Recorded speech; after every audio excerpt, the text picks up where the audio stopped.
আসসালামু আলাইকুম রহমতুল্লাহ। আমি এখন যে দাঁড়িয়ে আছি বাংলাদেশ কৃষি গবেষণা ইনস্টিটিউট খুলশী চট্টগ্রাম। তো এখানে অনেকগুলো প্রজেক্টের মধ্যে একটা প্রজেক্ট দেখতে পাইতেছি ভাসমান সবজি চাষ। দেখতে পাইতেছি ভাসমান অবস্থায় এই সবজিগুলা চাষ করতেছে, যে এখানে ধুন্দুল চাষ করতেছে। প্লাস্টিকের ড্রাম দিয়ে মাচা তৈরি করা হয়েছে। ভাসমান অবস্থায় এই সবজিগুলা চাষ করতেছে। আর এখানে হচ্ছে কই, এই যে কইয়ের চারা এবং সুন্দর কই হয়েছে। তারপরে হচ্ছে এখানে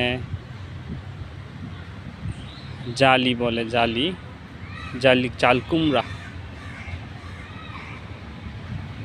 যে সমস্ত এলাকায় বন্যায় ডুবে যায়, মাটি পানির নিচে চলে যায়, ওই সমস্ত এলাকায় এই পদ্ধতিতে সবজি চাষ করাটা উত্তম একটা পদ্ধতি। মাটির বিকল্প পদ্ধতিতে এইভাবে চাষ করা যায়। অত্যন্ত সুন্দর এবং কার্যকরী একটা পদ্ধতি।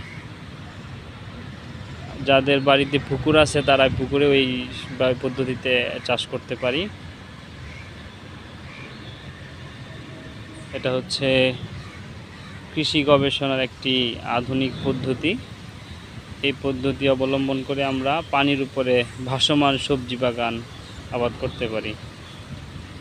আর বিস্তারিত জানার জন্য আমরা আমাদের নিকটস্থ যে কৃষি গবেষণা ইনস্টিটিউটগুলো আছে ওইখানে যোগাযোগ করে সুপরামর্শ নিতে পারি। ধন্যবাদ সকলকে।